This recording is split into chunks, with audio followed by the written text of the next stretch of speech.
Shalom, shalom, shalom. Mala karunwang yene ideal tindin chengwan ti gold la jizayon. Goro taga tej ma tej kwada me. Tej ndo diena wone. Chaku joji gwa wone. Teke ne ti chikwen rar reidolka. Ishimo awo charu ninyer ke chumetenine. Ramo bijek chapos chemane chekwen ke chengdar. Cha chekda atub je ke chengdar. Chekwen rar. Entemo kon, which konedi aramo dara kan jek ke kan de jek ko iche kwerar. Sije mo da kon nyogo discuss da kon rai de gwich ke gwich neni dit. Kon ta miche tuwak jog nazindo ramichi kwerar apart from Zion ramo lao chabak salite ke ya kairar ke ya kan bijek ke tek de rior. Tama da kon discuss miche no madamare. Very complicated and also on the other hand not that complicated. Shalom, shalom, shalom. Ngad jenu to kore malan tong asang to kon rit gul ba. Ko ban kan her wat re kwara. Ko min ja kon chal tin ngai kon te kalon mi ni jen. E te ka min to kon sin ka min te gen beben. Hal no gen wala en ba ri cha ba la nywa kel ke ye. Ko kwisi min an cha se de man ne ban shing bon. E mugo along ko ri cha da kon la share kam ne kon. Chiang ko ken ba kon ko lo. Ka ba ri we ko beno. Ba ka lo ken. Ko mo an ngot ke meta kon ngai da ne kon cha na ngai ma ka pala concept che be ajen go an ban ga gwire cha nan gor ko de to ki mo ajen kama ye bible efficiano ko bi aje kwen ko ngai kon ni siang no ke ken kon e kon cha mek ke chi le chung no kon apos bang de ka apos bang no mo ban cha ke siang muloro re te ke min cha kon chalten min tin jen kalon di long ka tek in gor go ko ki mo sai da mana bancheng min chase ke min chase jin brother bancheng sai mu gwa ku approach re ngata min ta content sin re child of god char naz enu mishran cha kuerar ke changdar ramo cha jiag chimo wa kwa le jioni jeno jina ngon mu guri cha ko cha dina kai loide ko dung mi chi dina kai loide cha dele we era mi chi duer ka cha lo jogo de man ki nyiman ram na chira lo jogo pa duer ngwan be jek rama kule che duere nika cherum duere angot kana ngasma kana ne jek ke duere ga kor men changasma jek kalienda lagen duere ga kor men changasma che jek mlo no cha bo wana je dawra ramo ba jini je no lunni niam cheka ko kwi mo chara panje je ku ramo chana je de gwich enu dong mi che ko ra re ko ne ga changdar eno che jek dene dil encourage ni je enu de dil ben re ngada ke el kana chek na mo kada ngot kami gor nga chiri tana na gor chege middle la qui position en go dong under la dicon e dong under la local church elder ki under la pastor ki elder ki oversee kan to chi kan kon ba kon nang re ka na ko trama ko mi de mele de niam cheke ku mi chalo chege chebe tes unos en dong der te mudura der je en ku mo sana bon teme takre ngaza ka kan dur ken ka na joy duro be gwas ben ko be dur ken be joy min mo masaye mu we ben ka gwas de ka kwimo akoro dan chili akre ngaza ko te ga ngai kona long den ne ko kien agana na jana de tim yen ma ku ne to chan ka gwich la ne ti chami je chalat gwe ne bible ma te no mu gor chaga re rie ne ke ka mu che gor ka rwa ne ke a chianin gor ko kono ka chianin che gor ko kono kwimo jende tim kon ke chere chom sa Mala duma ari yana ba ka mal ne ji ga adiya waje mala bas ne dia den tiasen to kon ti mi azi ne kon duma da na bankin si no ra mi ci kuen rar eron da kan ke da kan la ro je ne irin wani te da ya yar min niam dio je sie mon nda kon sie ke niam wo jen ano kun rar no gonan ke lo gonan ene no mon jen sie niam ndong da kon sie o kui kan ko era mo chi kwen rar ada kan ke ya da kan mon ti la ran lang mo da la re ga kon no jen ba kan ki ya da kan se la ja kon ko ai chang ni ri la lat kon ko ni ene tin dan de la nyot kon go ni ke le kon sang quan da kon gui lawa ka si lor do no jo kon bible no ba kon lu ke ri dia len ji kon ga lar ino lawa kon ba li no tin kon ni leb dan me no je na kon pin kan ji kon la ngai na min dong wa kon jo yen no wa go du re ro ko jen rel ko do de eno bi ra ro de ren te ga na ke tin dia len tin go ye tin dia len la da ga leb de kwane ka e pan ti dia li cho dung ka na mo no chỉ là làm đây mà lùi có còn mình đồng đó còn lùi tham mà đó còn là cái tan nhà này chỉ có bài bul cô en Kuɛɛn Raar lo đó có quan đàn nó quan đàn này kia lo quan đàn này cái mà lo quan đàn này mấy thua cái đàn này chỉ có nó em đó còn thu nữa chứ đó còn là gì nữa chỉ chỉ là ngay sao hoặc là có về đây lùa kia ngồi đó còn là còn chết cái thà đuôi trên địa là ran cái mi ran mấy đồng cái đó mình đồng cái là thu con này khi là vô con này đi thế nào điều dân là một ra dân người in đó con này xí thế nào tụi đó nhóc mặt trên cái quý cô en Kuɛɛn Raar ngủ mà lật quan anh xin thế nào mi vô tu con nó cái phê cái wal quan anh chỉ là cái chuyện này nó con rồi rồi rồi nhiều con rồi cái cầm cái thế nào in là bọn nó cái New Testament bọn nó chal cái Kuɛɛn nó cái lùng cái ngót là ngót cái nhân là chỉ còn nó mi ran mi chia cái wa ra chỉ để mà bữa giờ nó có ye liu ra ye ka đồ ye liu ba ngana bara ra cái Kuɛɛn nè rồi nó còn ngót tin như cái bữa chụp nó cái gì ba cái New Testament in là ba cái New Testament cái jirom nè con jo nó giờ na em man muka ta camera mà ta ngas ngara masil ngaso em ma din dien nè mo con nó ngop cái thao Kuɛɛn emma din mis de te garam moran ngasa ram chi moran ngasa me de ja ku kan de ko Kuɛɛn ana dia ojan mo sele jadi sele jesin anyi ni ya ku te discuss mi ya discuss ke da mana na panam mana tap man da mana no dang so ya tan wan ya ga lar mano milan jag nas ko bi ka miran do Kuɛɛn Raar ta ko iran ngas de ba redi ya luar ki iran ro de si ka ne la jiwa na mola na ngaran ko biran bo Kuɛɛn Raar no bo situation en motang gur je long da ran diru Kuɛɛn ngasa duno yi tan dang dir je ni chek ne pe ko ana ete di sele jilong na wala na ngaran rar so lat kon discussion ki discussion e Kuɛɛn lar ke nyam la de ke lot ko ngai je no en Queen point de e mas ko da ram ran ngasa da redi da Kuɛɛn ram ran ngasa da Kuɛɛn re ngasa kirani da Kuɛɛn Raar so ono mona enjen min le la pek dan bu min den lar ko shagwa ka ram ran ngasa dar tedi dar Kuɛɛn Raar ko no mo lo gwana anja mai wutu ka ran ni shaka na ngum da ko na len ene sel kon long da ko na lar je no je ne ku je ni ngwandan sel je ko kon ina bo sel kon long da ko na lar je ba kan ina jabak jalu re ngasa belar ke del na lar re ngasa ba ka ra or mera mo buz bongo buz na bongo lar ka de aldo so dio je jigono de le ne chega no ene njen ku yi mi chal ka chong re ngasa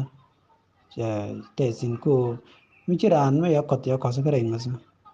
ba ju junu ku nyor ene gura ngas do ko te la mo kan ga in jalo dan sin to ba yera ndara da ko ta da ko saka na lar ki gran ni je no jinu nyu ana gwana nin gu ilo na mu wiro do camping ko gwaste ana udah bi gwanan bet donggar tene ko kai loy ke jiba awa jana lar karan me yaw ka pyong yaw lu no jen ya ya shu de ba ya ka ra re bo te ka gwana na jen te ko lon ko bi shuran be gor te ko lon ko bi shuran be leli ba ka ra ana so dara jin dong do go yedo martin ye ko no mo ngai ko no kwin ra re ye go so je jabo ku kui ko kan ye dung dan kon iden na be dung gwandan ana mi dani chong tinu kuen dar che go chene ko do bir ya ren kong tin da kon ko lar no chi go tin lar ka bible ne me ne che go ne me che go ino bo ku lar ngai kon ne che de che go Long shalom shalom jidayan. Ta lo em dit ke jan gwa ron wang me. Si lo da ta long. Ka topic in cha no ngal ko be je dong si first time ko bia topic. Ka kui ko ne be no. De la ra cha sang de cha kon discuss ka da man dan. Lakin kan da goro de jo de ka ngal ka gwa dan. Anda moro ne show mai kan. Ta ka Uganda ka ro go me. Enjen. Ai lo ja te ba ne dial tin che jol ke ne ka ling ya jol kan kam nial ka kui discussion mi ya no nial so ta lo mi dit ben gurian ke topic ni chino nial topic ma go ne jara long ka de la ren ni kwen ba ni me di de long re do la dan go ma ka en kwen ba ngai kon ngot ka ta en lat ke ne re do la ke ka ta we de ka bible enjen la gwa long o jen ya kula la ro ko la gwa di no tene cha ka ta ka gwa skel ta ko char na ka liya me ya ti wi arun ka le ne ka ti ko jen la la gwa puje no bi ne cha ka bi ka mat ko sel ko en min ba discuss ne cha ka mata lo cha ka nan ya ano kala cha la ta kala na ba ko min ba discuss ba shob lo ni nas jen ta lo mi di na ka ta cha to na ja amma nan ne tin cha comment ni cha ka sop cha we man liya ka ta topic ma go long jen de ku won yam ka ta en ka ta kun ka shi yo go ta Allah tin je a chang kai la win ne ka kai de de la ra chang ngai ban ta dong lat ne je na ka ta kun la kun kana ra ta condition thang wan ba ta la ja kana ko bina do ko ra kaka sana ba guje kuje no ramo ma yo kwera ba e chan ke ma gwa ma de na ma de we na ni amre na da chai la gor ka o baling ba la re e ka me ya kai ra me ya kwera ngu da gor baling ke je ka me ya wan ra e ya kwera ni wi te di ro di ala la de ke na ku ko ba la ra mo cha kai ra ku ko cha kwen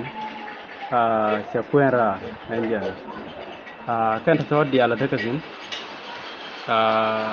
min din jan gwandan ngai ko na gwandan te ko palaka de la rangan ka for my understanding ara machet kan mo macha kwera ka cha kwende cha kon ka chandar dara sere ga machet kan mo kata en ngaja duno cha en kare na ko na gwa o dia duno ling ni busu dia kwendu dia o pot ke changda duno ta condition la ba ka ngai ko na ka sheram kel ban ye to ka je condition machet kan mo no biran ba kwera te ka ne thong wan thi ko dar ka ngut kare nga su gwanda no ka nga ma ka penesin enjena mala lel ko na la bi kon ka cheng jegler kon ka roi ndi jeg ku kon ka disappoint ko ko chi ko kwera ma chat ka mo de ra ma chat ka mo de de ja ko ba gora re nga ka dong ra ma ka ngot gwanda no ngun te lo de bare nga me du no ngai mistake de dong kero campaign am gwanda no ka pala ka ko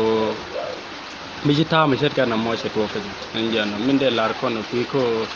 ara mi chet kana mo me kwera lu no ko ko do mo gwa ke ro kon mat ki chek de kanem sha kam chek de changdar jara mi chet kana mo kunde dong de gwana de je pale ka ru shi kon de shula ne o ra mi chet kana mo che ba kan ko che kwera biya fal ka ba mai sha ja da ke lin ba ko goma ka ro dem nial te dem so ta lo mi de jen ma to da goro ba matin da mare dai ko wana ko shi da shi ma ga male che gwalo ke disket tin chan nong nial gwa dum gwa ke chala no ke de la yet ano an man dun chala wan wich ta rol bun ta ke Ethiopia nen gwa men chala no ke de la matin da jen topic kwen cha kam nial gwa dum ten ano then cha ti ni ke nyam te chara mi chira mo da ke mi ran kwen rar yet ta bu lo jolong ka ta ke na go pich chala kan chi ran to ma no ala kan be ko kut mini chare ala ude dan me chu ken wi jap ana me pada ken masaya kel chur dang ro de kon cha chur kel cha ken masaya ken e chur ne ni me chang win mon ba cho jo ji automatically cho re ken tel le oi te lo ko den ka tel le oi la chung la de we de no chero ri wi jap den cha kan mo je mulo no kan ko ram ngune e ko ana tel ran long ko be tu chi de la nga mo bi wang ki bi ken you don't know actually quick on let con then bi ko join nam ko chang no den wa den ba na ko look ena so na mo e 1 point ko ni dal bi ko woni am lok baran yik lu kala kite celat to ko ne gar way no ko te la ladi so na mo quick en tele kon voice ko ngade kon la ro de ken eno era mi ci kuen ra wal ci kuen lo ko and then mala po nyo e cer ga ta blat ko da me quick ko da gwa de na kuen ke wan mi ci mo lo ko eno in fact ke jirwel ta ko jo yen ci abu kuen ke jur ana mi gui kon jirwel ken ka dor ke nation ana tai do je cha ga jo ki kan bu kuen ke jur ko ken lat ken ni jur te ci mo jirwel ana chala ni ji lo ko te tre den ko di ko la re ken jirwel dong ci kan bete ga lo ko dare mi ana bat ken fan ken jo ke ko ci abu kuen ke jur te ni te cha ga na re den so jan tai cha ka lwe ke je ko jur te ti ke kus ken pal ken ga gol ka sometime run mi ciran pal mi ciran kuen I mean bran ju jako bu ko mo pal chet ka tai ci bu to ka Solomon ko Solomon che bu kuen ga men to wan te joji kangin we ko kwere jure ana den cha badra nyam ko den cha nang nyam chao nung pal kun gwen ala chaw jien nyam ko so na mo den tai cha ga lwe ke je ye da chara mi che kon ta me akwa ke ko kon were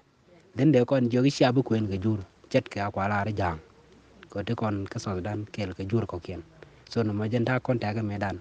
me jo ki ji dal cha bu kuen re jure mu kon nang ka kon tek dan ta mo la ko ko ci kon mo la ko chara mi che chol kon che ma no kon ra re ke jur mu lo ci kon bu kuen re den ni ta de kon ku nyaw bu lo ke je yes in fact te ka circumstance ke situation mi dan ja ko ran kuen ke jura la che ma no kon to ke reason you know so ala ke circumstance la ja ko la go ke ba balio mi go ke balio bol den ba yi ga pro ba no but ka kon gwa de me so ngaje situation ti cha fen ka gambele menen tai tatin gwa ku kan tok tin che ron che ko wi ne ka my highs la che ko ka wanga so ti cher to me chi ka tok then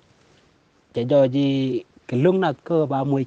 cái đua mà đã qua cái gì đến là nó mà lại ra yar cái đó là bây giờ you know one stay gar mi chikuen cái dân chú jam god cái gambel seven chú jam god 7 day cái gambel you know đến gar mà to cái là chạy nhal chen nó ko nyam be kuen men mi chawo walat me chala do cha chawo jin mà nyal chi con là đuor wal ai do chi kin kuen là you know la chawo yet mi chala đuor cái do chi tel mi chine la đi anh chuột ngay bữa cô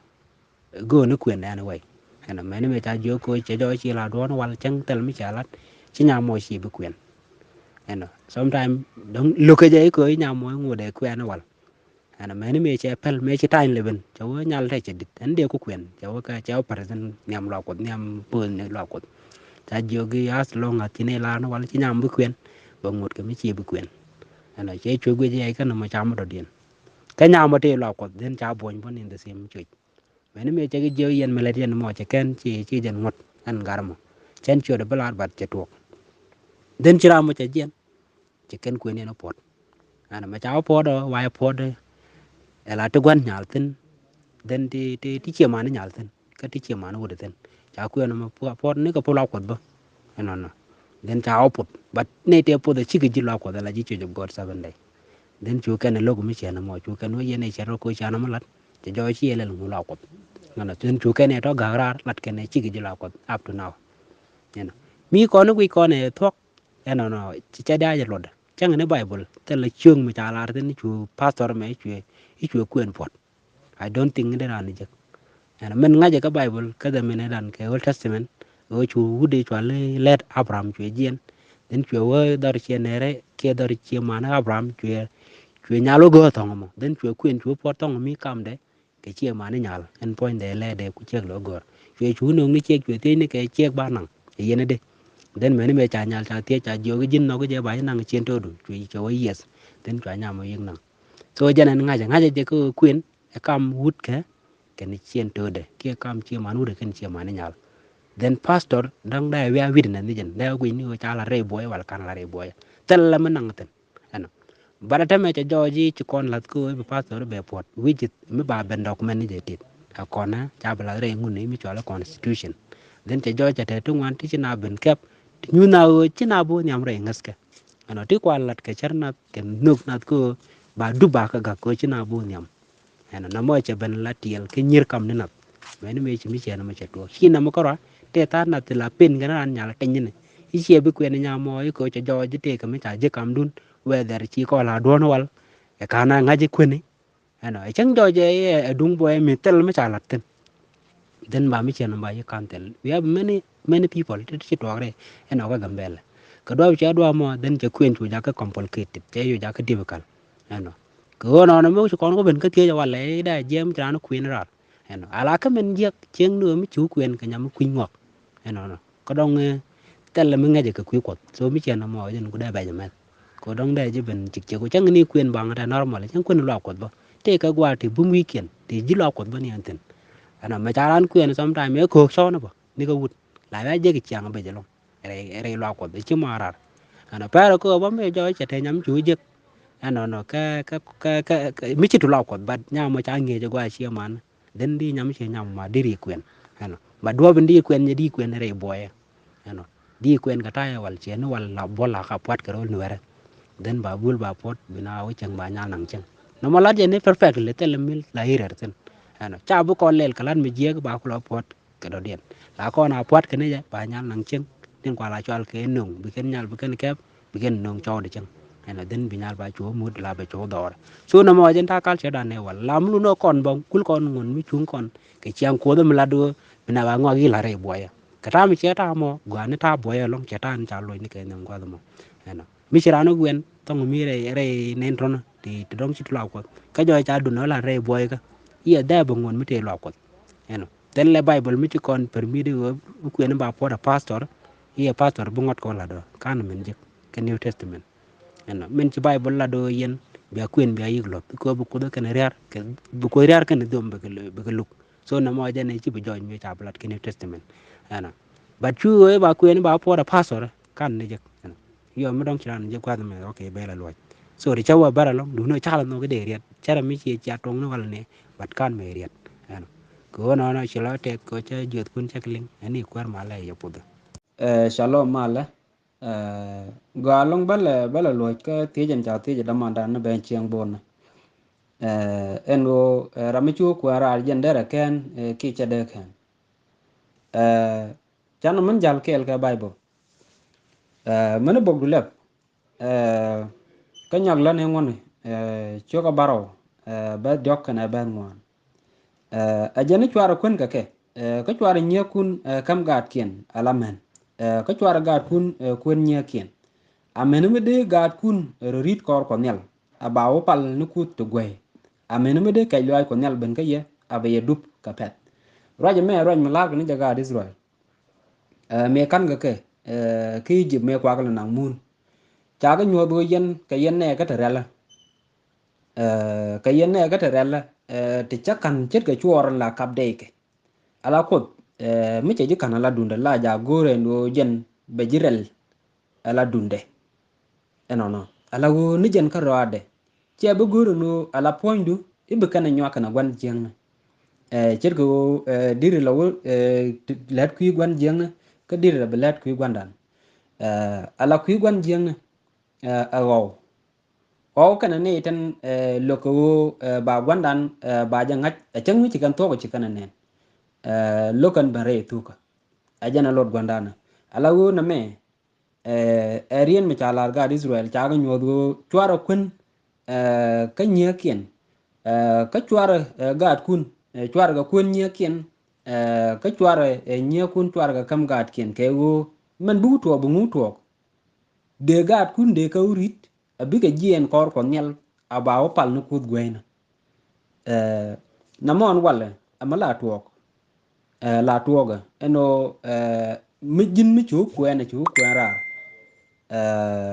ngum la tuok mi chu kwera ala wo chi jien jin haka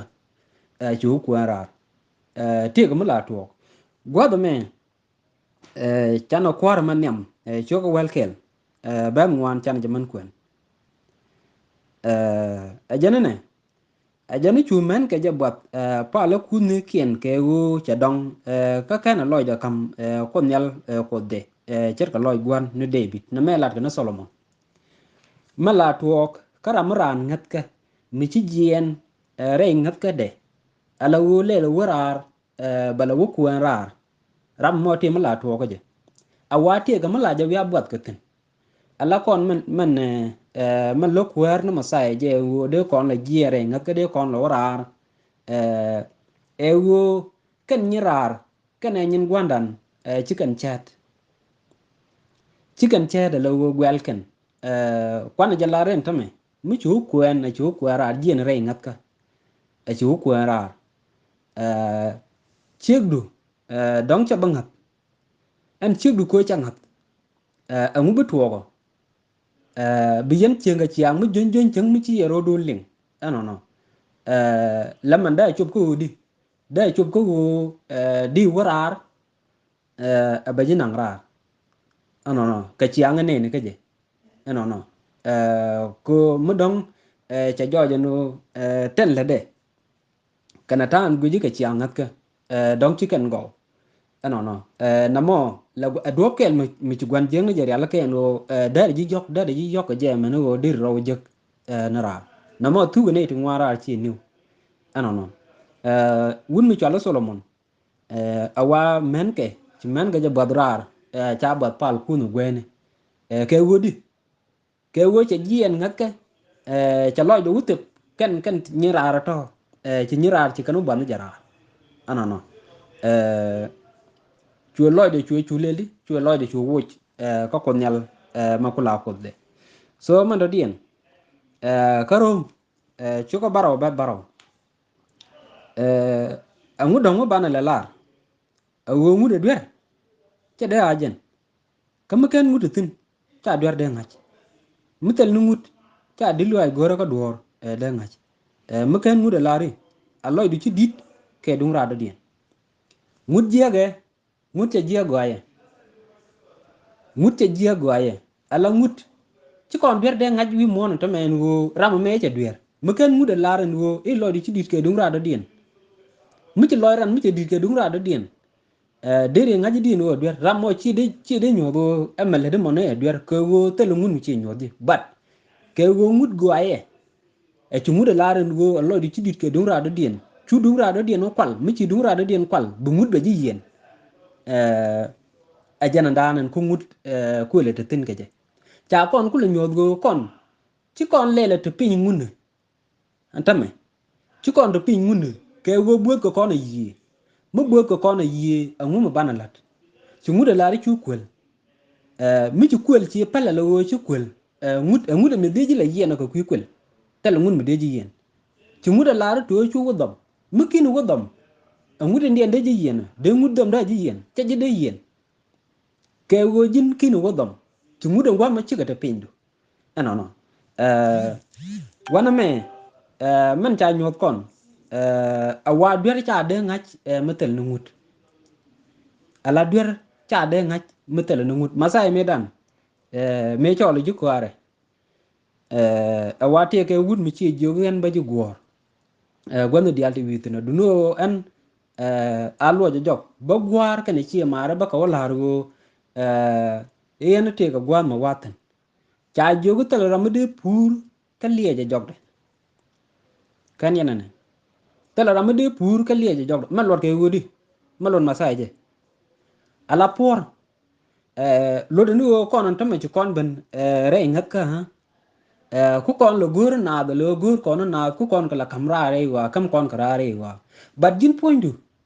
mu ku lo puro lo wo ti ko wo ngi jina na ke wo ri de dun re wa dir la nyog je na nyog le lo re wa ke wo go ala jur ka kon jing hat kan tamme jur ci ko e jang e chayne e kawayne e kia jalamne e jur ka kon ala rami ci tere ngat ka makan bere ngat ka ajala joro ka kon ano no ajala joro ala dillu ay ka duor kien wo na mane to ci jan tande lele e wo mi ci duor lar ne mi ce lar to chwa na me chwa jelet ka bi jena la wo bi walat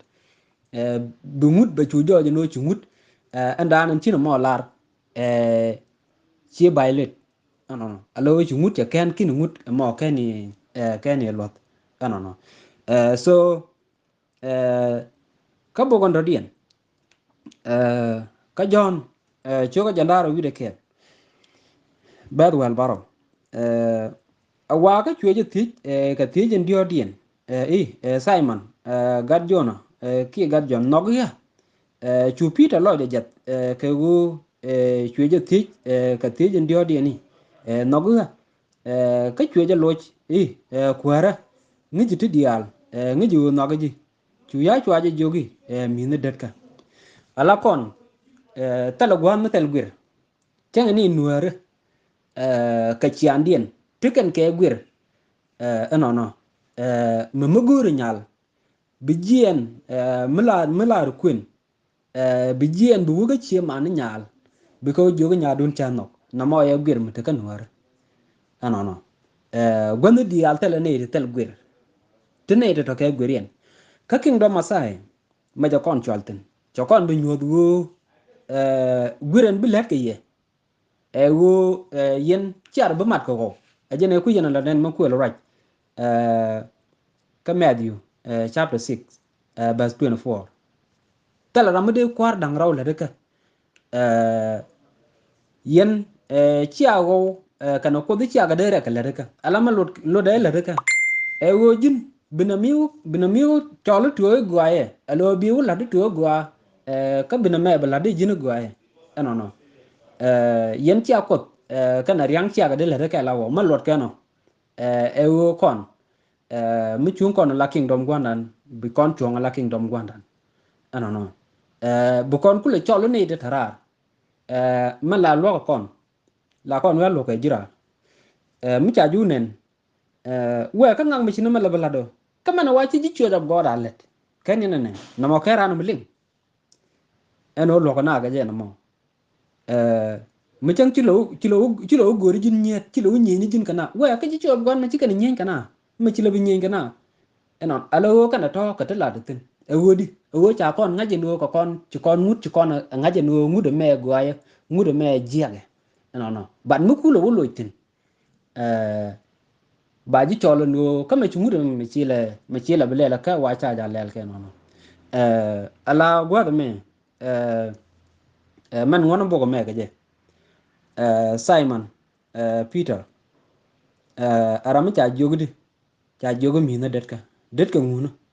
det ka na mi na det ka tala gwa me tel gwir ala go gwa me ti yanten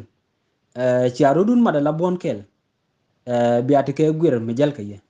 Simon Peter me kam je wo imini dere ke je wo kan ten dial den kon ten gori alaka bana jogne ci kwar lar de lelne ci kwar lar de lelne no ajana ku kon la nen ku elder ku na la won nyam dien ba ko lo nyodo nyame nyame cha janok agada no chaja no ka gada melu no begada be ya kwen bi yen ne de to ke al de bi yen chu nyam chi man nya bi yen mo bi yen chu la no enamo egwir magwa kewo mi chale de no chale de no dari joji no tele gwir mutre dol ko ano dari joji no tele gwir mutre dol ko go dari chwa je ma gat dong da ju we ba ku no ba bala da ano no ma gat lekin ci ko no masai je nyot kon la ten dial to kon ten ci ko no masai ko nyot kon so ma da dien alawo te ka mititin kon chwal go kon rar chwal go kon rar chudin chwal go kon rar cha kon nyodu biaben re kingdom gwanda na me okay before kin ne ben re ngaka tiga tu ngwandi ci lat ci nam na ci dom ci kwal ci loju ci ditbo ke nyin ne ko ken amene kud gwe ba ci ka palbo lakin mi ci bare gwanda la ngude ka mele dike bi je ci gwanda na bla chuna malet ko ci bare ci ro du leli ci ro du yen ko ngot gwanda dangwel la wo ci tere ngono gwanda dangwel elo mu wi dor mu wi jaw lat ka chay jogu chulat bi chu ngaji no mo ci jan gwar so me de ko rewa donc ci Kuɛɛn Raar no mi ci gwanan be je ko gwanan chana cholo kel kan dial che di chu chol yen cheglu kel donc le cholo ji jin wut de cheglu da do Raar bi cheglu da ko kan cheglu kan ko de chol no bi ade kel jan ku pola la lat mi cha ji chol yen cheglu ci aben kel ka be ci andun be chu gwa ka mi cha chol ram kel ram mo cha ram ma bedak e ke wo jane ngu che limo ki ngu kana rajanda nan chala de gwanda ngu kana limo no no awaram chingat jaga jaka lele ram do dien karama ngado jaga jaka lele ra do dien me so ala na me ngai ko na no re cha yab go te ga ne te barare che chi ko Kuɛɛn Raar chi Kuɛɛn Raar lo kin ben re ngat ka me chi bere ngat ka dong bri ne rodu lo chi chig do bri ki dong jin chig bro ri lo chi chawdu cha rodu bri but chi abadak no biat ke la menu go chi chak charam do dien mo ma kan li ngo che chon kan che chu kan chi ben kwarani ya shwa je ga kan rodu rit on ka bara ma chu luk de chir ga man cha la re bramo be nyen ga be ga pe ni wi so bogan jok jimit cho ngwan ba wal baro ino ramunge yo de re chong lat ka che belat der ka che angu mo lot bay bolo meje nyot ga no kon go jin munge ju chuong angi ju chuong an wo chuong me de re lat ka ba ken chi jalat awangu awa der ka ji cha kon jogdi cha kon jogu yen chi ade lo ngot ka milie yen jog dun ka chi abere kingdom kana me mulu no chi kon le ji lel kon lo rar lel kon Kuɛɛn Raar no de kon Kuɛɛn re ngado gwandan ame no de kon Kuɛɛn re ngado gwandan a jana lat bible lo bible clear lo mi ci bible lar na me chu jelat ka biolat a jan ku kon le neno mi ci ran mu gwaj ke dungwa na no lat la ponya chu ya dwal na ko wade lo la dwal ka wade no ba chu dwal ka wade but awara munga yo de re chuong lat ka che jabalat a ber munga ji go to ci bible lar no de re Kuɛɛn re ngat ka ko de yen chu go yen yen a chiek du ka de gad kunde ka chu pie de gwa ka bilo wo lo ko le lo ra na moye wangu awa ber a bible so bible take a link to goal no bible take a link to goal ngai kono take interpretation to goal te la rama ja interpret ka do ban noga but interpretation gwandan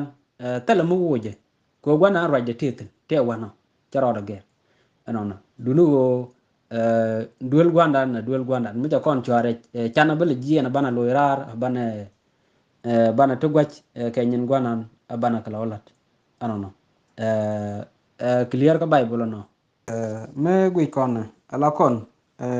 ci kon gorin ngedan ala na mano gwaje kana me chet kon me changi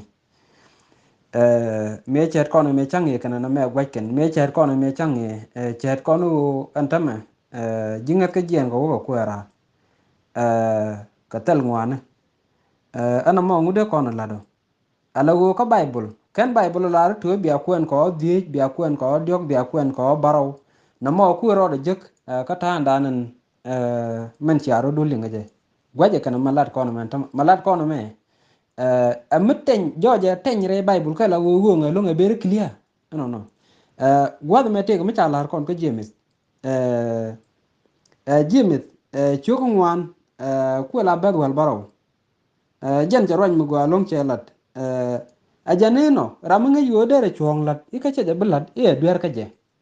ala bible ber clear no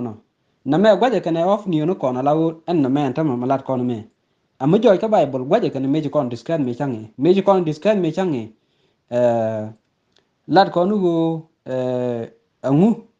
media go de koru dan gobrare mach ka duo mutung na narar wona go ku rar ka tel ngwan angu de kon lat na mo mi chaw te rame chobre de ram te re ngap ka te man do re ngap ka te wan do re ngap cha nya de kwen run dong da ran da ra palaka bat gwaje kana na me ami jo jala wo clear ka bible new bible ko no ramnen mu chuong ka ba ka ni che jalat e wa e dwar ka je you know pe la dur ke ngu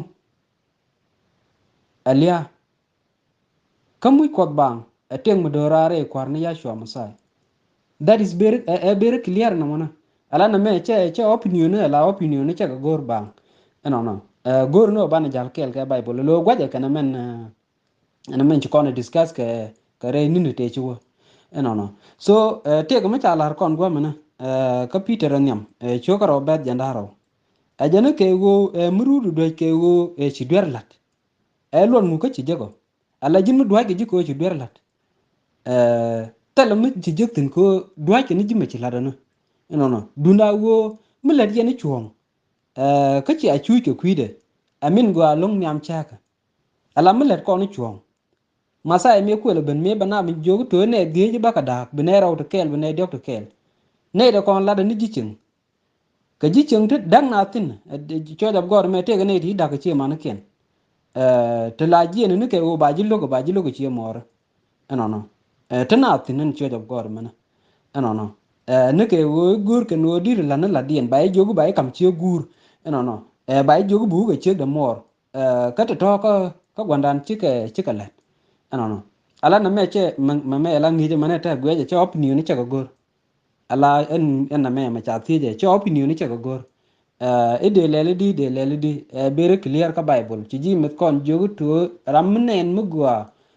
enu no mo jen chuong ka jan ta andi lat ke je ka ba wala na men chi jen e ber mu kon yo ko rom cho ba kel ba 23 cha wo pek lat bir ke lia mi chi ji met kon jogu ku je me ina mo e ber bu kon dwaro gor pek la dur ke ngu pek la dur ka elia no ajana dana la loje no mono no alao loje brana lo ni ke bible ci ma woto te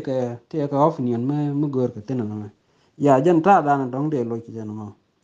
Okay, mala da mari neriye reisa kame chiloy te ne dial chiroj ni ken nyam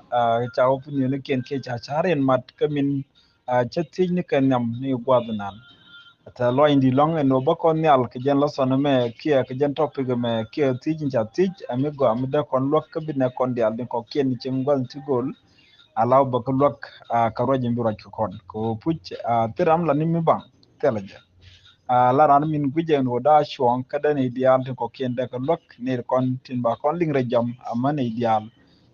ramichi tej bo hala jin kam dum yenje ta lo indi long lawan gweje chen bi roje long pa mi chek ni long no ko puch ana ran roje ko teke mi tod mo goro mat sin mi bine dial ko lok ci dina mi di long ana no ko kuje mo ci de mar ni tab o duol galwak chetin wan chega kwen kan no ka kan dial entin chelar ke ci damanan bo ni dol cherwaj ke damana panum cherwaj amana gade kontin ko kien ano no man wij bo cherwaj bo ti dial toni ba kon lo ken dial no ba kon lo ken ko kuji mo sila bay bun tu wandi besop no bible le kel jeneme de nyone ti ko kien de ko kwod kula references tin tin ko kien ano fakas dan te ko ne puchiran mi cha kwen cha George ko cha kwen chuma ora mungut ken kwen to mi bi gulo kwen badara mi chi kwen already ko kwen rar ano no chokon nyodo ramo don cha je po de chi manen wo bedil kwen ke nyam cha guj ken nyam go akake mo go gata de ken ko these are the reason ti da bi nyal kada man kon kana nyam man kon kula chi man kon tin ngut kan sogo men jek ala wonne puc ko ram jendere kan ce de kan mi ce chun nok no bo waka jen chek mi chen ga chek mo I don't know ka bible ce roch clearly no ko puc chikonde kwerar kon tin rodan alodi ndien min jang nas ko china bi kwen ka nyama don kan chongach lode e wodi ke lode mo e wodi chat bible wan kam kon nin bo adamanan tap en wo chiga Israel chaka la roñ bumbum no chicken de kwen ke ni juri ko ni juri ngula woto ke ni juri mo mela woto ke ni juri o ba Israel ba ko non kusken ko ba ben palken chit ke me chi to no ne ka Solomon la por Israel ga David meche kwen ka nyijuru tingwan what happened awo chuken kusken ngunong dagon niken ketiko kendial ko deken nong ko baben pal damana ninga akwa kie a king ni Solomon ke chwe toga la to lot kimi na juk na den wo china bi kwerar purposely gank ni odi biji ngad baka nangrar amman ti konni deken kwerar tin ko deken ketin bumos ken you know angin reason mi jak nas ko china bi kwera til ko reason do dia you know jennan yenabo ndaka masaye korani ashwa background mandonde benika aran Israel tin rodan ko yaro mi tokla do china bi kwen gu jur but no mo meche drog ne what happened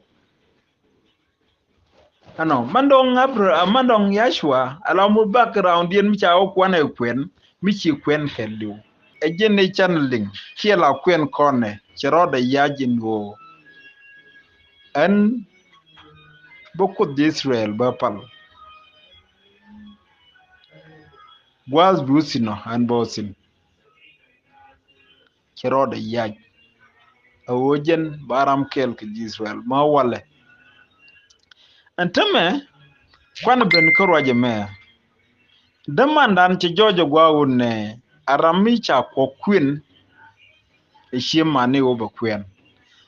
chek buku me yakam kon wa kwen loske en ideal awut ken chek loske kwen dien agwa ko bi ko neti riar ken dumluk demanda na mo anno che joji wo ken dom karo mat ki chego mo kiga nyamo ken ro mat ki je bar cha kwen ni chengder ka tel luwaji chema ni atup ka tel luwaja ok cha yor pin ka bi jungne men chek che yu nok ko bi wo ken antam kwana benda mare ke chiego mo che chular ko lojde en o jugo dole no kudo palimo en ba pal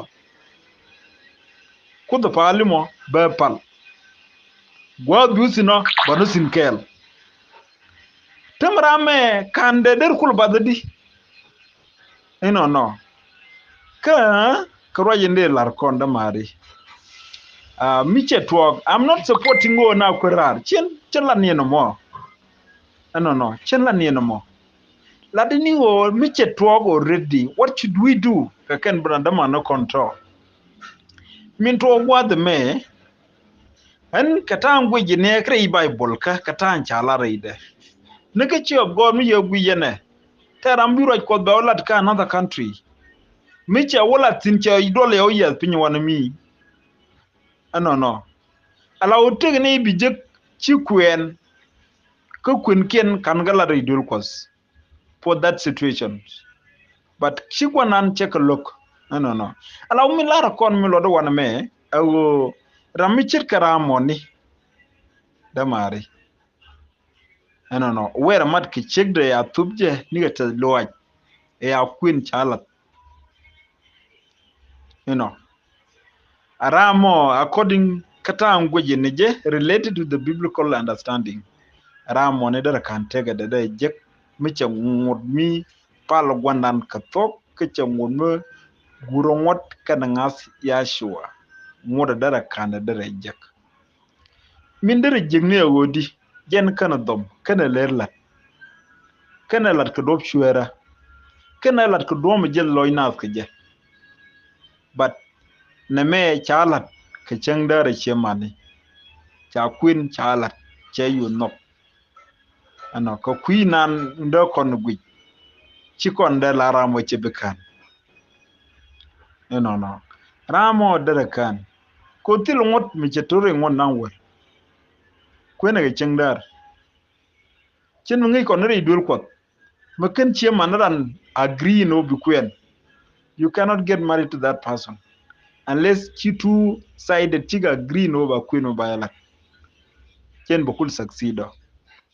milar kon awo re ngada dan ta kontin take to go ba understand depending on the situation in the content. Not because kwana promote no bine kon kwerar ke bana kwerar, no. But when it happened, depending on such a situation, I never understand. No. Re ile ni tukon in der ladre idul kos. I will take a doctor in the chala niam dan. To me, that person has no limitation. Along. They letting one longer participates in. Along. Ano. Dere ngijri idul kos. They roj gwana de nangar. They let the alcohol kindera let. Madawu kana leadership dawu kana jen. Ka leadership. Ko according to this situation in Tokontin, don't then all right. Ram mera ne chetene. Or the one local and jor ke leader chagwa. But you can teach the gospel. You can teach in the church. You can sing a song. You can praise the Lord in the congregation. That I can learn to turn.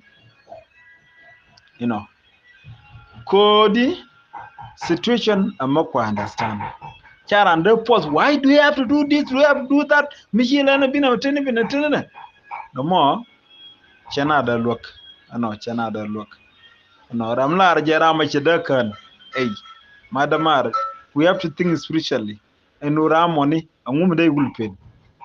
When I changdar. Kia Kuɛɛn chick de changdar. To the dobler Michiran lat. Me look guanane, or me what guandan, Michikel utoradian. Dobler Michelat. Okay, Jiramo, Jiram Nandi, Laro, we are not sure of you, my brother or my sister. But when it is done in the light wodi amelar ke chengder katazluwai kujmo ramoni damari darakan ko tilongod gwandan michetul kadom lo gwanane milel ken tame kokon ko na kwere dul kos to avoid ko jin chabi nangrar enyami chi kwen mi dong che lokeno en chen be ko bi ko mo pal mo ba pal dara gad kuba dara charen yar but mi ram chi agree eno jinna an ba kwen an bi kwen kie mo chango kwen no an ba ko do pali ba pal everything bala nyok me trobo chai ko cheke cheno ka cheke lok ko jin an ko pal mo ba pal. Who cares? Alawune ramde cares a gwanan ke jiji ramanan in chicheg no. Min wot ngal du tesi ne kab je ngal du rong. Ko ngot gwandan. Kani cheg mi bilo gor je namo. Bi gad belo depend ram nok jimo be ben pal ke ji. Ram lug je no problem. Ano. So kujimo they larun we don't have to judge them. And what chicken can take them eject a coach queen chegra chachu nokken. No, my brother. No. Shinjan no. I don't know. Ka gwaji ni je, depending on my understanding. Ala wunne ramishi lara wunne en bo kudu pal mo ba pal, there's no limitation.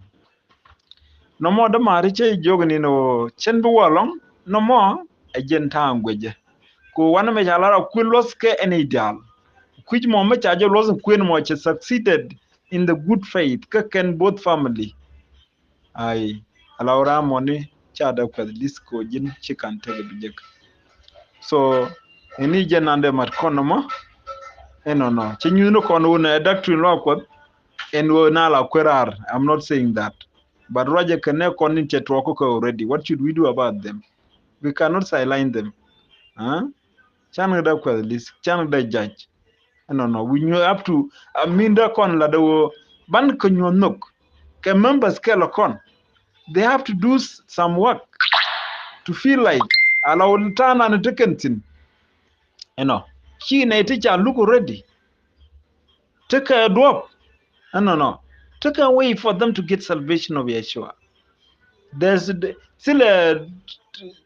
candle of mercy cannot close against them. No one has closed the door of mercy against them. No. Sanaje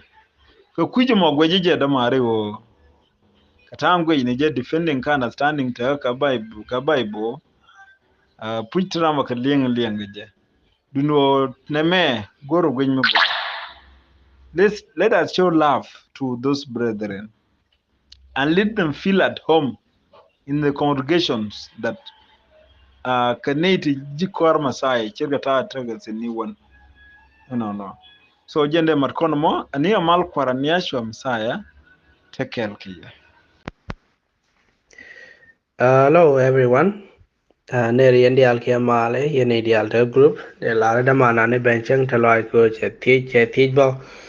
che jo gan mana kon di al ke nye mana kon di al tin chi Kuɛɛn ke cha Raar nei de to ko kor men cha Raar de ke ken ke cha ga de ken che loi nu kun di al ba cha ga ling ke che agree ke thankien but ko de chara de la matin bo ke jen qui topic na me cái miam nên là nó thay cha phía cái gì ta cái problem nó thoát cái gì thì cái quý khả năng ram mà đã can cái cha đã can I believe personally can take a door mà ta kamran cái nào cũng đấy khi door mà bà decide này có khiển khi mình try mình đóng bà là để mình bà là để dính kia bà là ra điện mede larano that's none of your business mede kinga mede kene ki cha da ken nei de ngaje dong da ran la do ram me cha da ken me ke ran ken gat ko ken no ko kwi do ri ke o je liwa la ken de ram mo cha da ken man ngai ko ne o chap ken ko di de long cha ba ja la ke kwi na dial di de long chen ne tang kon de la ko na gwi jo we won di de ma ke le te ga nei ti 1.4 billion ne ta China ke ne India mane we won da den te ne wan ken mangat ke jen do Christianity me ke do Bible la nei de ti da che ba wan an yu ai ne ka ma no wan an te ga chap ke queen ne di alin de chak cha ke reason a chen kwi ko ne go ba ga Kennedy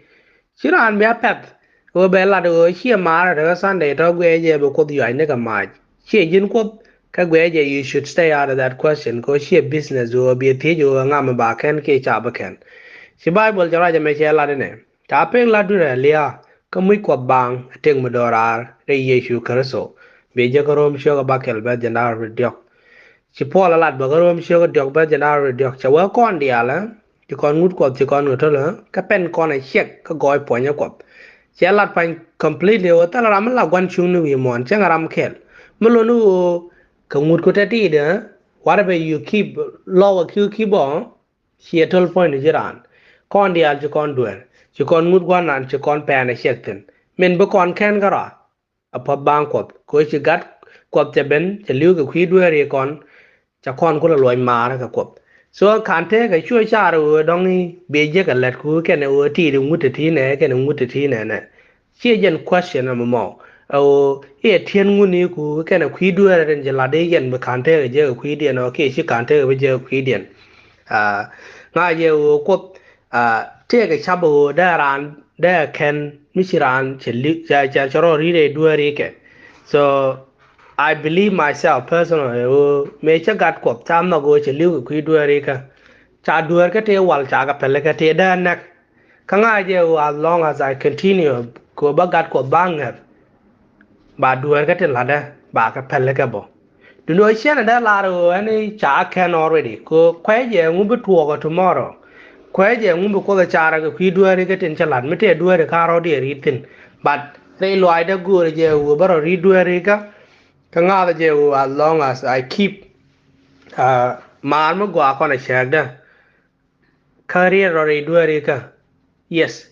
book check ba kan no do chen ngai 100% a managing ba shi ngai yo ba je kan ke charge ba kan so me ko kuin ni jen point the personal yo ba kan ke cha ba kan ang ko la moy ke business ba la ni je nga ga me cha ba kan ke ba kan me kan chang ai ni ke na mo ba kan ke cha ba kan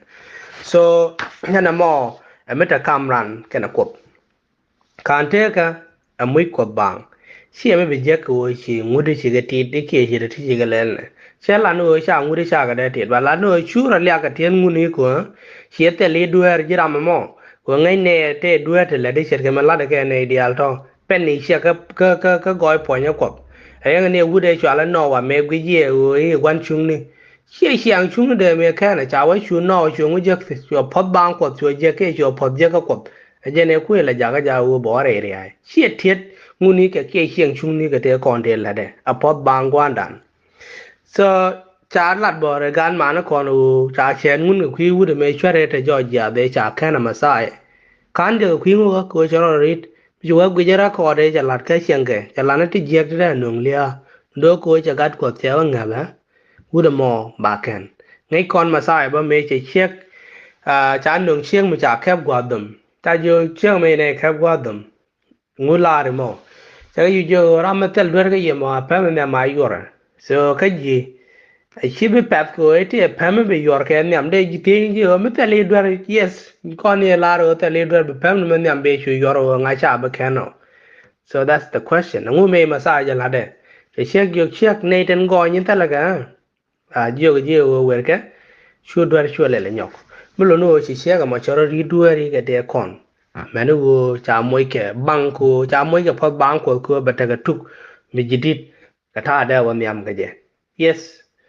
phot bang ko teten we just have to repent because ri dwer kon ga ban min chi gat ko da la ke ku dan ban je accept another issue ba ma la gwe je wo ne di ngwan chicken lot ka men ngun gwan dan ngun ngut ke je chicken understand cha ga ngu kama kon ngut ke jamo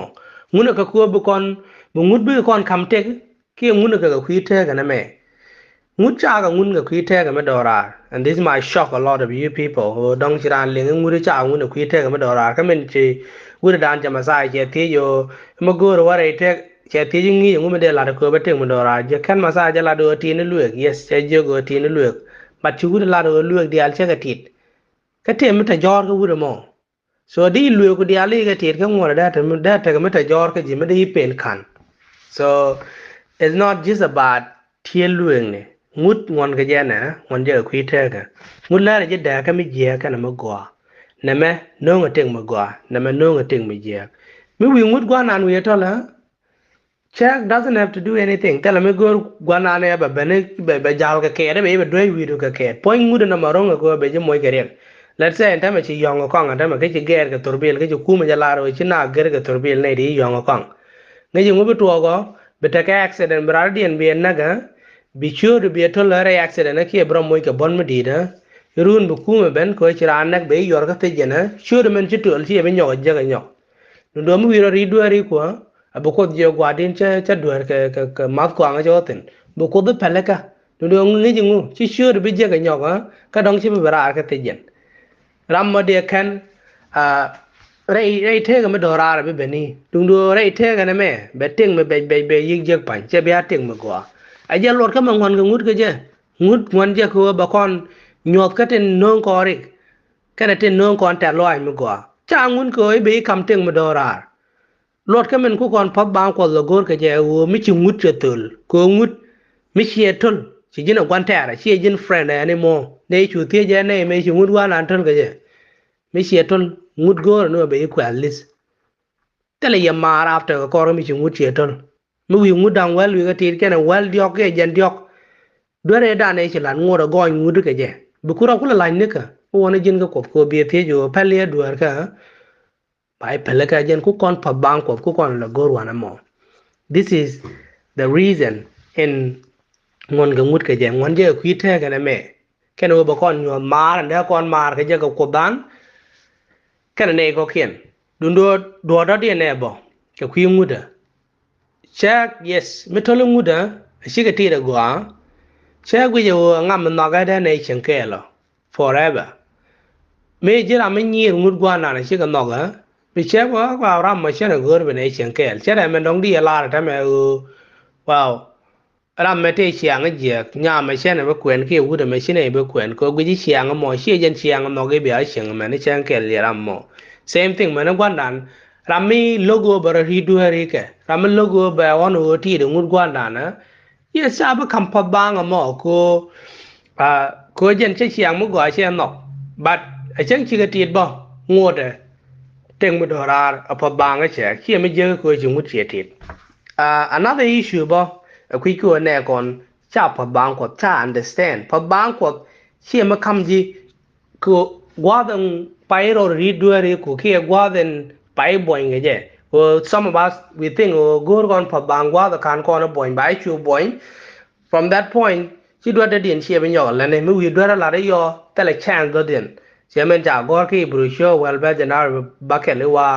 to kor ga mi chan ngai tu je tele ko mi chi do ga kwi do re ne le do ala ka lugun be ben ken margin bi je tar ko ba wang yes na me cha lo nu dong cha ran de pele ka ko kor ga mi che do okay kon dial en do mi let kon la kon a let ngai kon e let kon e ja pa nye me je ga ba do be ga je ne don't be ga nyuana don't be ko chi duor chi lat mi chi jin nang re du na mo cha ji bob du ne ko kien che me cha yi cha met but du ta ke da te ra ma da lo ne je o do ra me la je ko dala no ko chen guro ba ko ba lin kara me la ko te re nyuana I know a lot of young people they cha boy ka church of God and then one year dong a jin tani jin run wal die run wal ngwan then men che run ngwa de chi ka ben you know chirim young people at la to ki ka to re pan ni ken go ran ni nyer ke go ne dol and then ba jo pel be dor be lat be ngude baro den be tol ne di wala ran we feel sorry ka ne de chi dor mo chi lat ran go ro me di loy ka ko du be loy di je ga long no wana be jidwel ko be ka ben we je ngi ji wa chi je ta be ngi ni je li be no mach okay rama mo nyu da je re loy de u jen cha ko te lo ma ko ajen ku loy de la je ga ku du na men jalat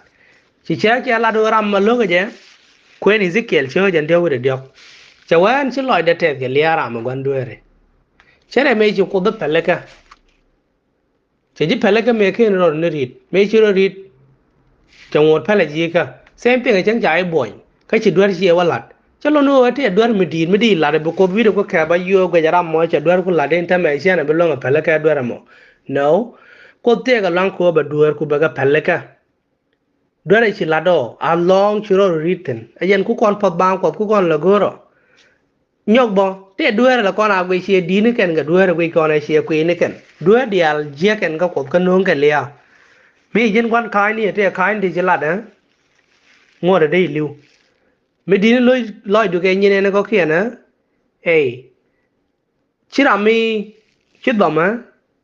chia lên nhà lờ đóng đi qua đi loại cho ngoài này dân cái đồ mà giang này dân long giang cái cột cái nón cái lia cái dial so that's another problem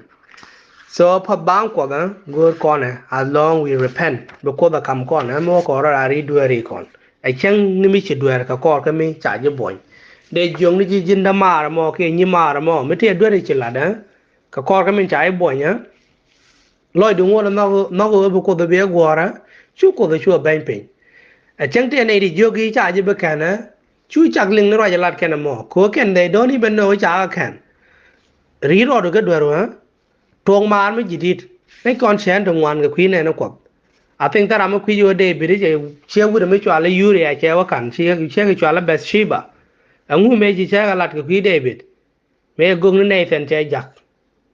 ki David che wan che dwer che lat gwanan ngai kon David kan che ga lok Nathan wan bi je ka Bible Peter che jai ne kat kop me na ka Masai me kap ke je che chalaro kwa ni kan me ne ram mo ka kore chu Masai je be je go jina no ge peng ni me che bro ri dueri ka che nok de bala de nyok Peter ngai kon jara me da ne cha use along wanan jara me ngi na me chi ye che ben wi jang ne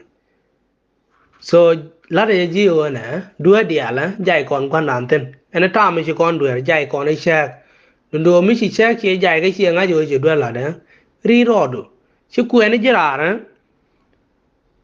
chek du bia duel ko agad ku ken wa pe duel ko lui ni ka gwandan aloy du a che wo ke che ga ba ji ke da se chi chan ze je ke pak ta chan zo den no na ma che jen ngi jalat ke roi gwandan so the ti ga te to go ra de nyak ke jen ku ti je na me chen lo no kwa kondo no I kwera re mo gwa kwera yes tete bai bai te kenten bible che chen dong wan che ngun mi chi kono kwen ka prai cha la da pol ka ji korni da ra da chyo ka bakel ka ba wal ngwan che cho mo gwa che lat ku ji ngada che ga jogo you know e nywangu ka ta kam ne ne ti chi ngado kana ne ti ngap ka ji korni da ra da chyo ka bakel ka ba wal ngwan I'll read it here for us. What you are road mat can it tell ngat. Ko mat in mit ta kam ngudo mo kan chiang chung kia mat in mit ta kam boy mo kan mut kia man ngu ta kam kraso kan e belai al mala wan jeng ni kia nyang ngu ta kam ram wan ga da kan ram tel ngat e man ngu ta kam lo akot kan kub gwe to ko lam na lo akot den te ga cher ke men cha la ko ba cheng re dien ba jal kam dien be na ko dien be kan ne ga ku ya mo bi ara bi en chwa gul ka ke roi ni ko no ko chwar mi je gu na ba ye nyora go be na gurun ka be na dol ka ne nye ka roi nen ko le bom te dia so ku ra ra je na lu ke na mo ten ku ra ra wo mi wo ku ra ra dong bi ra me tel nga bi o ku na ram ma dong ti de ti gwa ke ngud gwa na let's say mi ku en ram ta ga Sunday pa la ga Sunday ti de Christmas ke te dia la ti ba ga ku ke de point ba be tung wan ba ko la ti dong de ji ja ko bu ngap de be ba ta wan wan ya me wa na mo ban mi che tuo ga ti che ba wo ra mo de kan ke cha de kan mi chi ran ku en ga ran Sunday cha ba ti no ji ni de kan ra mo ke cha de kan chi jen ti no ti jo ra mo bu continue re nga do ke chi bu continue re nga do jen question na mo mu wara mo we pa go okay we give up kor ko da kam dien ga ko me be la da be kan ke che be kan chi business dan ka kwi kwen ka wo cha ru lungun wel ko do dong mi jiran che jo go chi da ku na congregation ke chi da ku na group me en duole ten pal ke sabat ke duole ten pal ke kop kenan ana garani yeshu yes tene ti cha pal ku gwe rama pal ka Sunday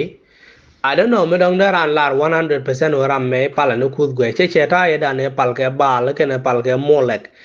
that's different she again the same thing ne te kon te gor ka raje dan ko Old Testament ko pidien ka jut pal ga no kud gwe 100% cha pal Jesus Christ ji Sunday dia la nen ko na pal ga ni Jesus Christ kana gwan these people sick a pagan today who are just like we may think so that's not the same thing kala mata congregation ke te ga bad bo she ram pal kud gwe just as we may think so kweran garam mo ba could depend ga chara mo ayana I wo cha la de bi pato ri bi ga kun bi gan ga pot na me rule pai ben cher men ja men chen wen chi me tare bible la e rule pai ya na je penyo e ba kun ba ka la de duel kop kun ga bible mos le la ka la amar de kamran kam hu de kene chi ma ne nyal